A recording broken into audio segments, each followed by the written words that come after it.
Welcome back to the Purple Political Breakdown. How's it going? How's your day been? We are back at it again where we have the moniker of political solutions without political bias. A lot of interesting content that we plan to publish here on the channel. And today I'm going to be reacting to Trump's campaign rally in Pennsylvania. And what makes this more significant is considering shots fired. Shots were fired at Donald Trump. And I'm gonna be very clear on my side of the spectrum. I will be very honest with y'all. Again, I have no intention to mislead.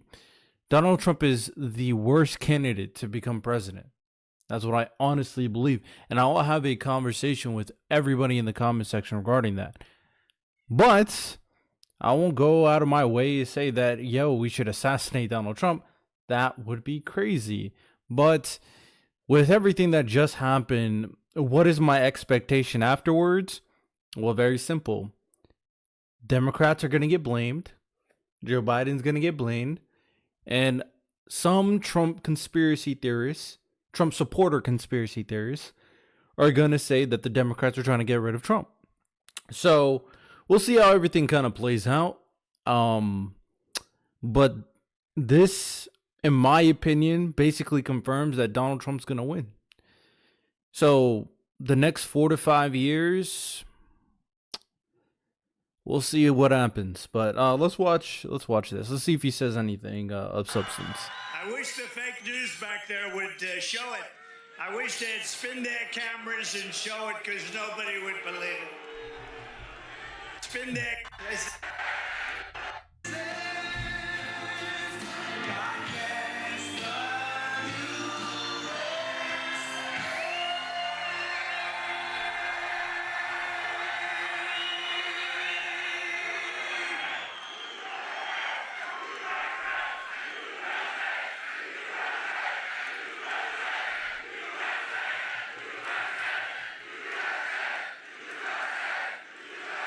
This is a big crowd. This is a big, beautiful crowd.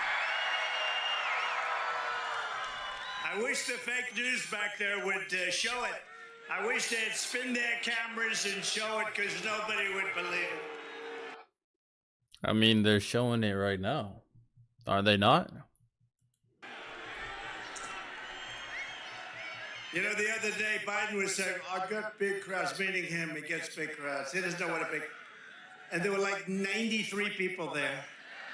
93, you know what that is? That's where the front row Joes sit, right here, 93. Oh, wait, so what'd he say? He doesn't know what a big... And there were like 93 people.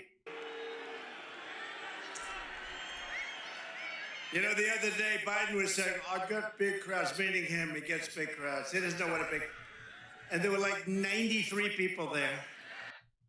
Yeah, so similar to Biden and like how that performance went, I'm not going to fact check everything. I think it's a waste of time because of how these presidential debates have been going. I'm going to be very clear. Donald Trump lies like 90% of the time. So I don't believe basically anything Donald Trump says. I mean, he factually just lies all the time. So there's really no point of me fact checking Trump and fact checking Biden at this point. So I'm always gonna keep that. I'm gonna see if he says anything of worth, even though it may be a lie. Like, is he gonna go into anything specific as a president of the United States? That's what I'm looking for. 93, you know what that is? That's where the front row Joes sit, right here, 93. We got more than 93 front row Joes. Hello, Butler, and hello to Pennsylvania. I'm thrilled to be back. It is beautiful Commonwealth. Trump knows how to entertain the people. I mean, he used to be on TV, so. We're going to bring our country back to health, because our country is going to hell, if you haven't noticed. Millions and millions of people are pouring in from prisons and from mental institutions. We're going to stop it. We're going to get it stopped. We're going to bring them back. As he said, we're going to bring them back. We're going to deport. That's not true. Deport.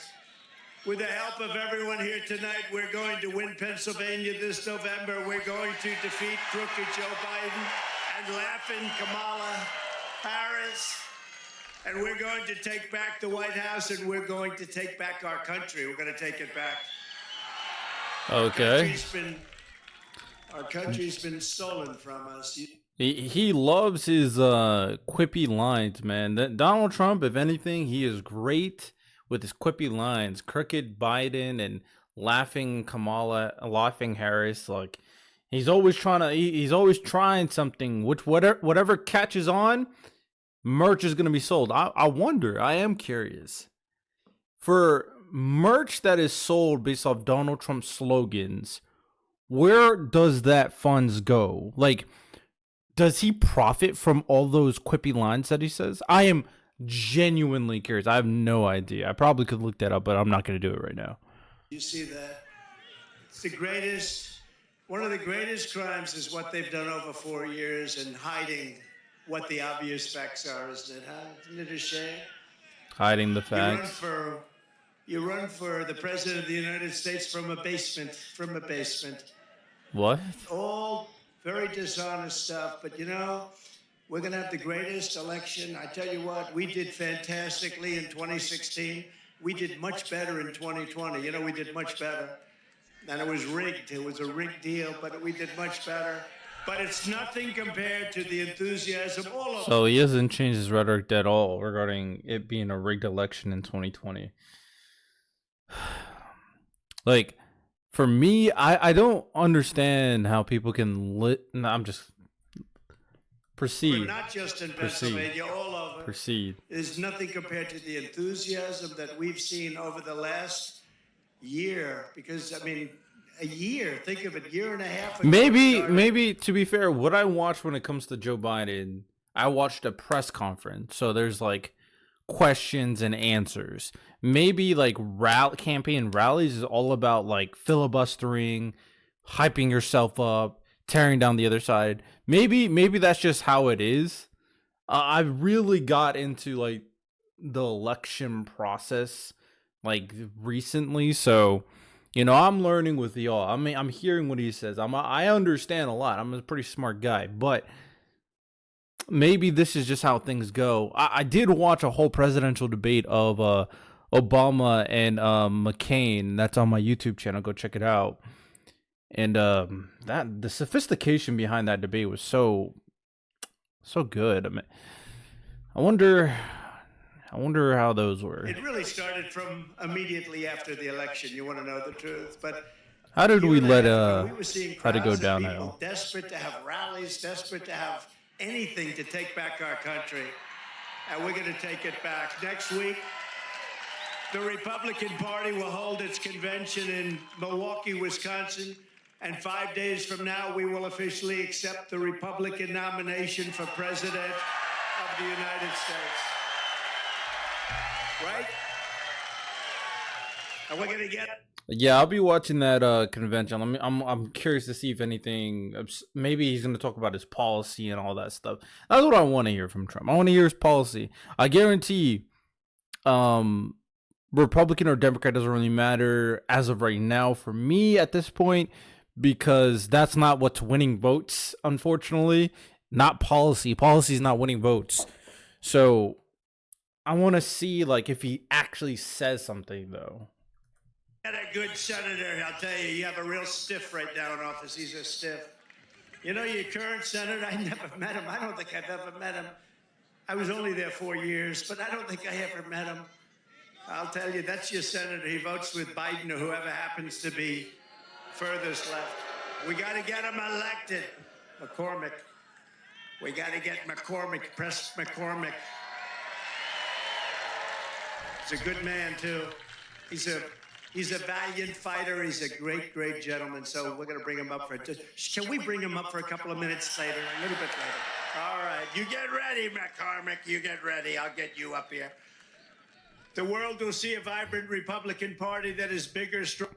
One thing I'll credit Republicans, even though I think most of them are just like, not most of them, but a lot of vocal Republicans, or definitely like Trump fanatics.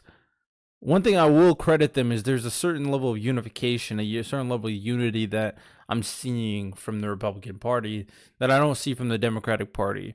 And I don't really know if it's a good or bad thing, right? Because I'm not Democrat or Republican, and I believe that discourse shouldn't be bound based off ideology.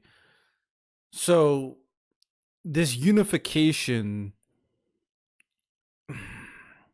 I can't say for certainty if that's a good thing, but it's a notable thing, something I noticed for sure. So I'll give credit to them Republicans Stronger, for more that. confident, and more united than ever before. And that's what we are. We're the most united party now. I'm watching the fake news go crazy because they're saying the Republican Party has not been united since Ronald Reagan like it is right now. It was united under Ronald Reagan the second time. It was very united. And they said there's never been anything like it. They've never seen a movement like this. Make America great again. You know, Joe Biden talks about we have to stop MAGA. MAGA means make America great again, Joe. It means make America great again. That's all we want to do. He's good at what he does. He's a performer. That was a good line. He's a performer. MAGA means make America great again. Being able to trademark basically make America great again, if you go against it, it's so easy to clap back, say, so you don't want to make America great again? It's a smart strategy. I won't deny it. Anytime someone wants to make America great again, they're gonna refer to Donald Trump. I can't believe he was able to trademark that. That's crazy. If he was doing I don't know the job, legally we'd if he was be able doing to, this, I'd but be the at fact some that he beautiful made place it with a gorgeous associated with his ocean, name. the Mediterranean, the Atlantic, maybe the Pacific. Thank you. Thank you.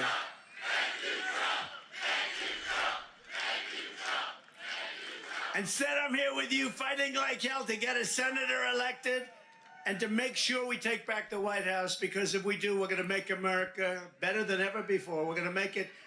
And it's not easy because we have millions and millions of people in our country that shouldn't be here. Dangerous people, criminals. We have criminals. We have drug dealers. We have people that should not. So it seems like a big crux of his positioning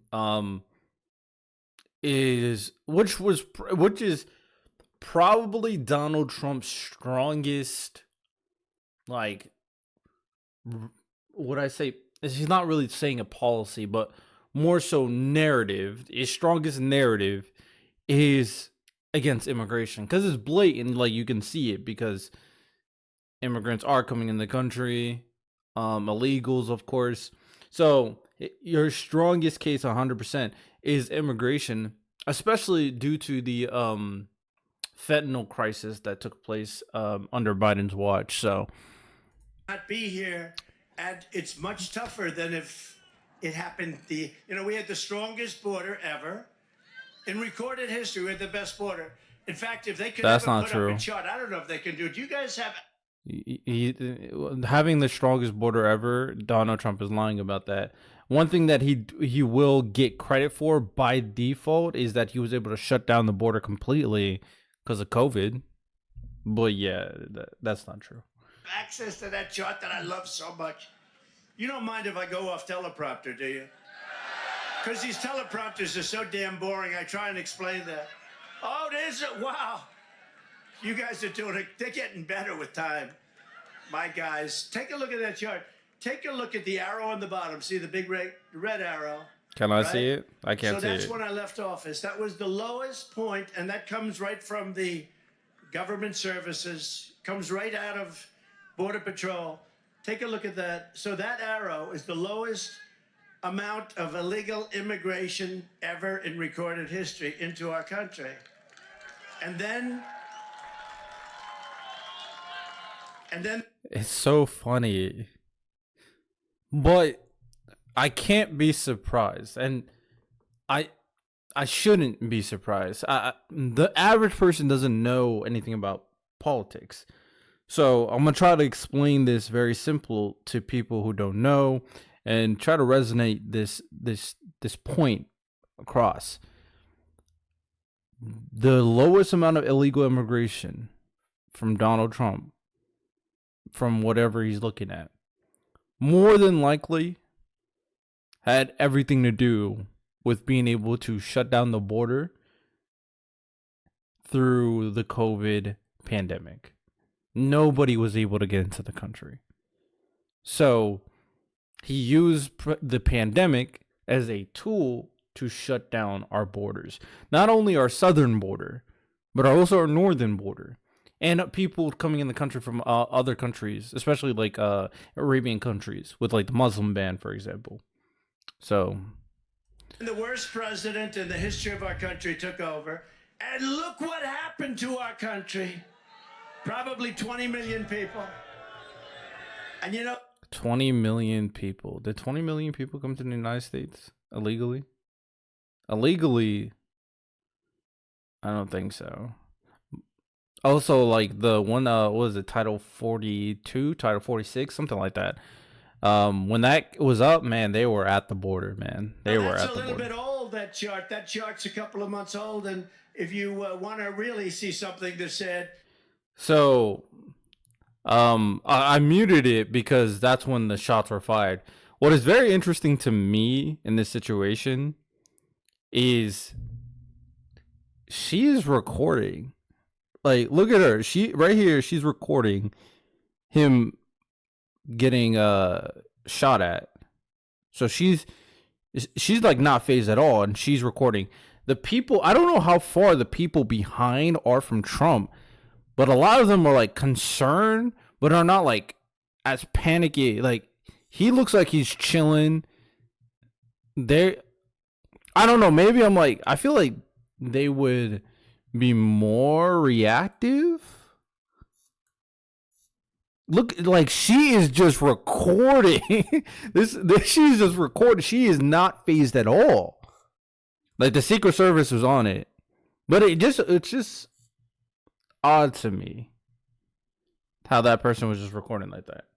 I'm not insinuating anything. I'm just like, she was just, whatever clip she's about to post is about to get hella views.